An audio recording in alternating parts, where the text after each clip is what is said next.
یعنی لا الہ الا اللہ محمد رسول اللہ زبان سے آپ کہہ رہے ہیں، کب پتہ چلے گا کہ دل میں بھی اترا ہوا؟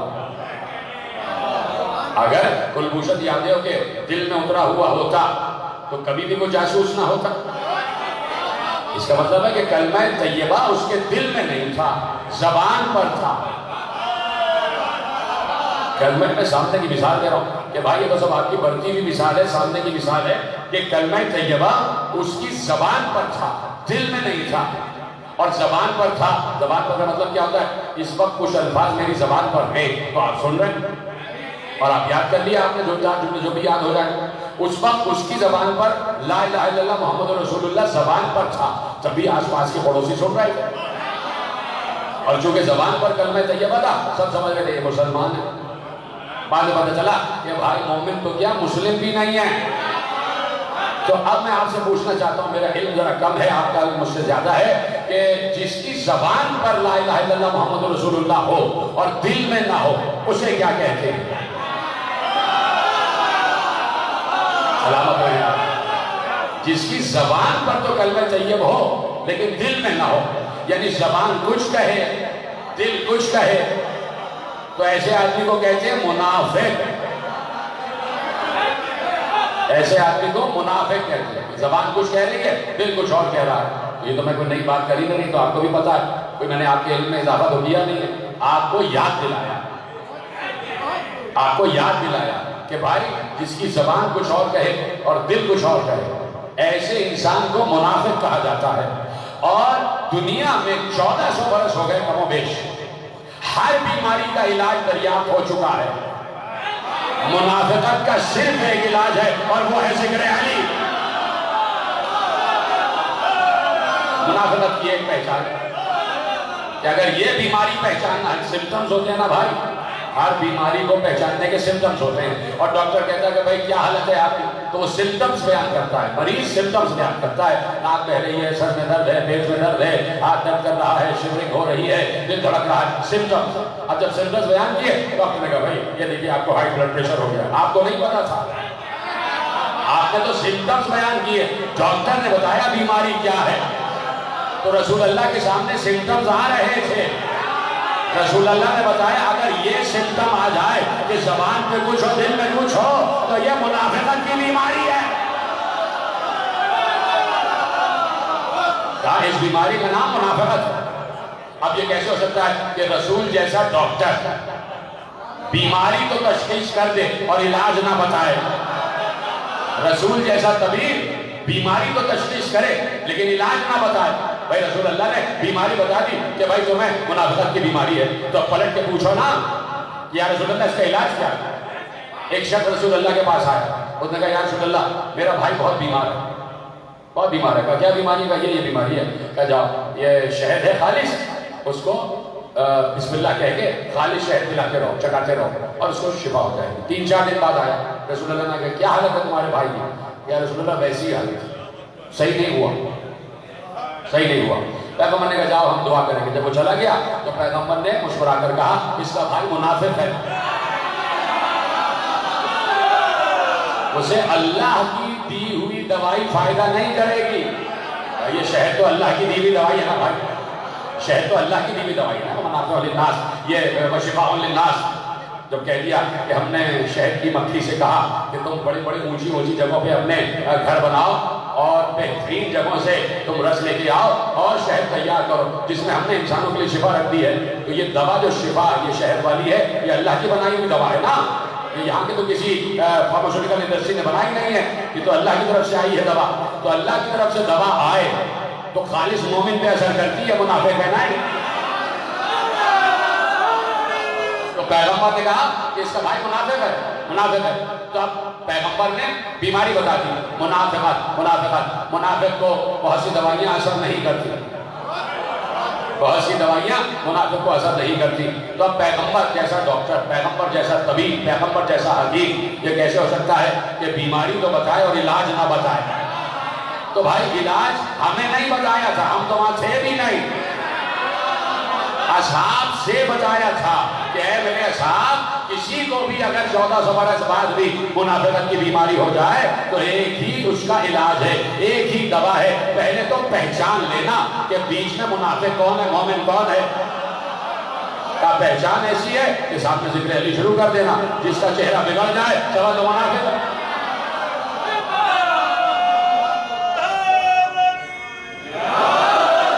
تو حضرت ابو سعید خدری رضی اللہ تعالی عنہ، ان کی یہ حدیث ہے، اور صحت کی ایک اہم ترین کتاب میں یہ حدیث لکھی ہوئی ہے۔ مولانا سعید ذہنی صاحب بیٹھے، علامہ اعجاز ذہنی صاحب بیٹھے، ان سے پوچھ لیجیے گا کہ صحت کی اہم ترین کتاب میں یہ روایت لکھی ہوئی ہے کہ حضرت رسول خدا کے صحابی ابو سعید خدری رضی اللہ عنہ، انہوں نے یہ روایت لکھی ہے کہ ہم کوئی راز کی بات کرنا چاہتے تھے تو ہم سوچتے تھے کہ کہیں ہم میں ایسا کوئی تو نہیں بیٹھا کہ جو ہمارا راز باہر جا کے افشا کر دے، کوئی ایسا منافق تو نہیں بیٹھا ہوا۔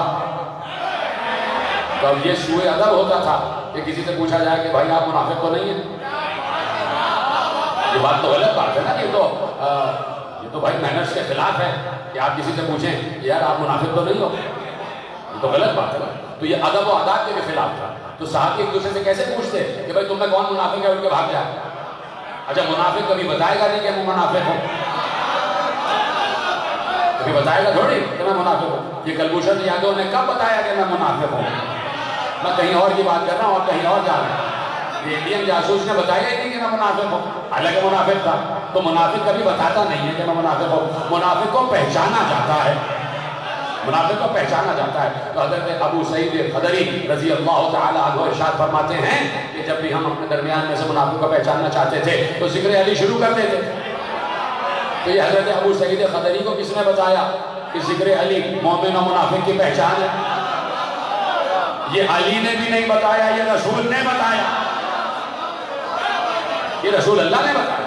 تو جتنی احادیث ہیں فضائل اہل بیت کی وہ رسالت مآب نے ارشاد فرمائی، ہم سے نہیں کہا۔ یہ میرا اسٹانس ہے، یہ اس وقت جو ایک موقع دیا ہے عالم اسلام نے ہمیں گفتگو کرنے کا، تو حب صحابہ کی بات ہو رہی ہے، تو ہم سے بڑا محب صحابہ کوئی ہے نہیں، ہم سے بڑا محب صحابہ روح ارض پر کوئی ہے نہیں۔ یہ جتنی احادیث ہم فضائل اہل بیت کی فضیلت علی کی بیان کر رہے ہیں یہ ہم نے اصحاب سے سن کے بیان کیے ہیں۔ اب آپ بتائیے کہ آپ بیان کر رہے ہیں یا نہیں کر رہے؟ ہم تو صحابہ سے سن کے فضائل علی کی حدیث بیان کر رہے ہیں، فضائل اہل بیت کی حدیث بیان کر رہے ہیں، ہمیں کتنا یقین ہے صحابہ پر؟ ہم تو یہی کہہ رہے ہیں کہ 1442 برس پہلے یا 1450 برس پہلے نہ مکے میں ہم رسول کے سامنے تھے نہ مدینے میں تھے، اور وہ الگ بات ہے کہ میں کہہ چکا سادات جو تھے وہ صلب علی میں موجود تھے، علی کے صلب میں سادات موجود تھے لیکن ذرات کی صورت میں موجود تھے۔ جیسے کسی وقت جتنے انسان ہیں وہ سارے کے سارے ذرات کی شکل میں حضرت آدم کی پشت میں موجود تھے، ویسے جتنے سادات ہیں سب کے سب علی کے صلب میں موجود ہیں۔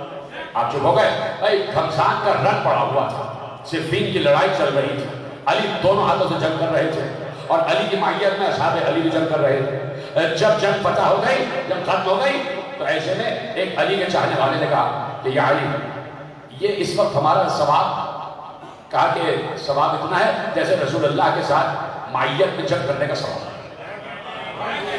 کہا کہ میری خواہش یہ ہے کہ کاش کہ میرا بھائی بھی اس وقت میرے ساتھ ہوتا اور آپ کے ساتھ آپ کی نصرت میں جنگ لڑ رہا ہوتا۔ علی نے کہا نہ صرف یہ کہ تیرا بھائی بلکہ قیامت تک آنے والی تیری نسل بھی میرے ساتھ شریک ہے، کہ جتنے تیری اولاد قیامت تک آنے والی ہے وہ سب میرے ساتھ میری نصرت میں اس وقت شریک ہیں، اس لیے کہ سب کے سب میرے صلب میں موجود ہیں، سب کے سب صلب میں موجود ہیں۔ ایک جملہ آپ کے حسن طبیعت کے لیے کہتے ہیں اگر آپ کی اجازت ہو کہ سادات اس وقت صلب علی میں موجود تھے نا، ٹھیک ہے نہیں؟ علوی بھی تھے، حسنی بھی تھے، حسینی بھی تھے، عابدی بھی تھے، زیدی بھی تھے، باقری بھی تھے، جعفری بھی تھے، کاظمی بھی تھے، رضوی بھی تھے، تقوی بھی تھے، نقوی بھی تھے، سارے تھے نا، سب صلب علی میں تھے، سب صلب علی میں تھے۔ اس لیے کہ جب حسن و حسین کی نسل آگے بڑھے گی تب سادات آگے بڑھیں گے، لیکن اس وقت جب حسن و حسین کی شادی بھی نہیں ہوئی ہے تو اس وقت سادات صلب علی میں تھے نا، یا صلب حسن و حسین میں تھے؟ تین صلب تھے اس وقت جس میں سادات موجود تھے۔ تو اب شرف ہے یہ، اور خوش ہو جائیے کہ کم از کم ہمیں اتنا تو شرف حاصل ہے کہ علی کو رسول من کنت مولا کہہ رہے تھے اور ہم دیکھ رہے تھے۔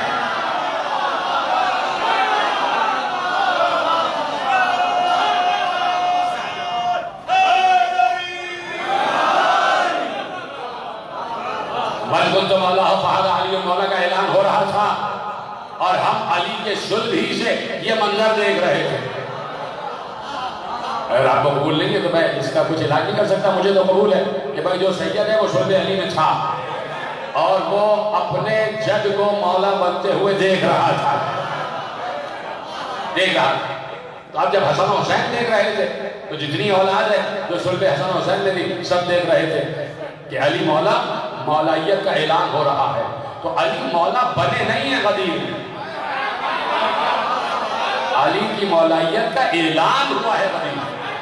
یہ بالکل ویسے ہی ہے کہ جب چادر میں آ گئے تو پاک نہیں ہوئے, چادر میں آئے ہیں تو ان کی تطہیر کا اعلان ہوا ہے.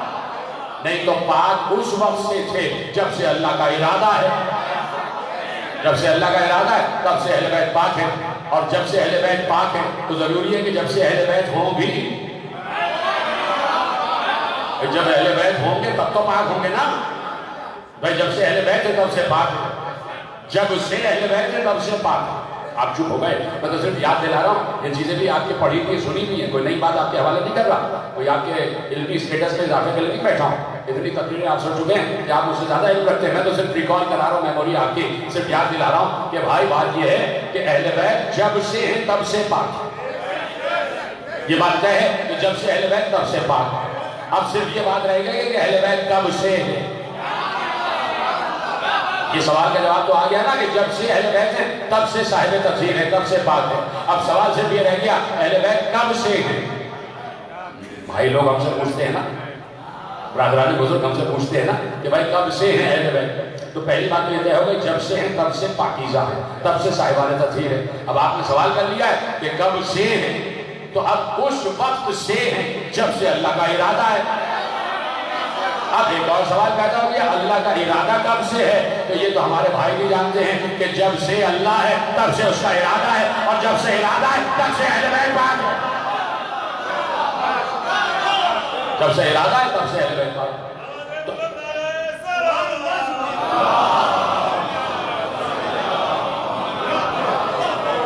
جو فرمانا ہے نا, تو اب یہ قدامت کی بات, یہ ان کی قدامت کی بات یہ پوچھی جائے خود اہل بیت سے, خود آل محمد سے پوچھا جائے کہ آپ اگر قدیم ہیں تو کتنے قدیم ہیں. تو یہ وہ والی قدامت نہیں ہے جو اللہ والی قدامت ہے.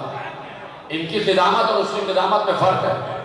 حدوث و قدم جب یہاں آتے ہیں تو ان کی تشریحات بدل جاتی ہیں, اور حدوث و قدم جب دائرہ توحید میں آتے ہیں تو اس کی تفسیر بدل جاتی ہے, تو اس کی تفسیر بدل جاتی ہے. یعنی ایک زمانہ تھا کہ جب اللہ تھا اور کچھ نہیں تھا, ایک زمانہ تھا جب اللہ تھا اور کچھ نہیں تھا, اور ایک زمانہ تھا جب اللہ محمد علی تھے اور کچھ نہیں تھا, ہے نا. تو اس زمانے کو کون بتائے گا؟ وہ زمانہ بھی کون بتائے گا کہ جب اللہ محمد علی تھے. ایک زمانہ تھا جب اللہ تنہا تھا, کچھ بھی نہیں تھا. ایک زمانہ آیا جب اللہ کے ساتھ محمد و علی بھی آ گئے, یعنی اللہ نے خلق کیا.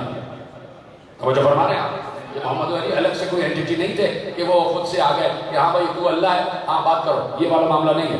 اللہ نے صادر کیا, اللہ نے ظہور بخشا, اللہ نے وجود بخشا, اللہ نے خلق کیا. تو اب ان کی تخلیق سے پہلے اللہ تنہا تھا یا نہیں؟ تو وہ کتنا عرصہ تھا؟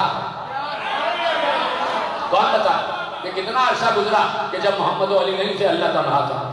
تو کوئی بھی نہیں بتا سکتا, اس لیے کہ اللہ سے کسی کی ملاقات ہوئی نہیں ہے کہ اللہ سے پوچھے, اور نہ انشاءاللہ ہونے والی ہے. اللہ کی ملاقات کسی سے نہیں ہوگی اور قیامت تک نہیں ہوگی. اللہ سے کوئی بات بھی نہیں کر سکتا, اللہ سے کوئی مل بھی نہیں سکتا, اس کو دیکھ بھی نہیں سکتا. اگر دیکھ سکتا ہو تو آج ہی کیوں نہ دیکھ لے. اگر کل قیامت میں نظر آئے تو آج کیوں نہیں نظر آ رہا بھائی؟ یہ کیا بات ہے کہ پردے میں چھپا بیٹھا ہے؟ تو جو پردے میں چھپ جائے وہ اللہ نہیں ہے. آپ نے جملہ یقیناً محفوظ کیا اور شکر گزار ہوں کہ آپ میرے جملوں کو محفوظ کر رہے ہیں, میرے جملے آپ تک پہنچ رہے ہیں. میں کیا کہوں, روایت نے کہا, کیونکہ آپ خاموش ہو گئے تو میں چاہتا ہوں کہ یہ روایت آپ کے حوالے کر دوں. روایت نے کہا کہ مولا علی کے لیے راوی کہتا ہے کہ انہو دخل فی السوق الکوفہ, میں نے دیکھا کہ مولا علی بازار کوفہ میں داخل ہوئے, جا رہے تھے, تو کہا کہ فَهُوَ بِالرَّجُلٍ مُوَلِّهٍ زَهْرًا, کہا کہ وہاں ایک شخص کھڑا ہوا تھا جس کی پشت علی کی طرف تھی. مولی ہے زہرا, اس کی پشت علی کی طرف تھی, وہ کسی سے باتیں کر رہا تھا. اور دونوں آپس میں کسی بات پر اختلاف کر رہے تھے.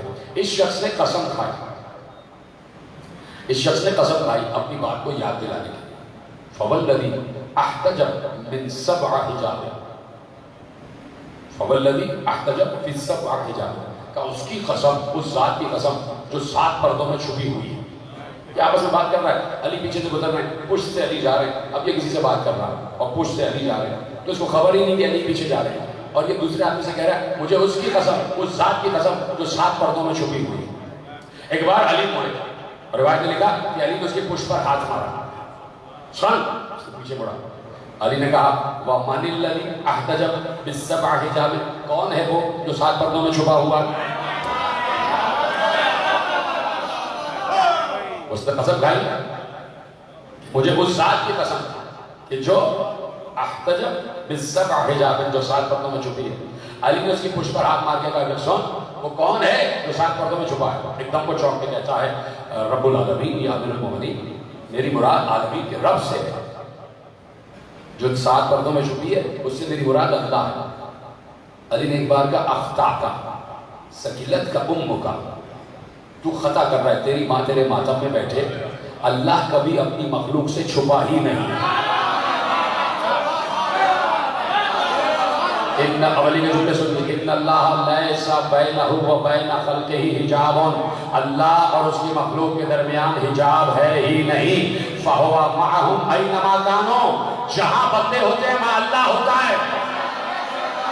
علی نے یہ کہا اور آگے بڑھ گئے. اب جملہ خود جوڑ لیجئے نا.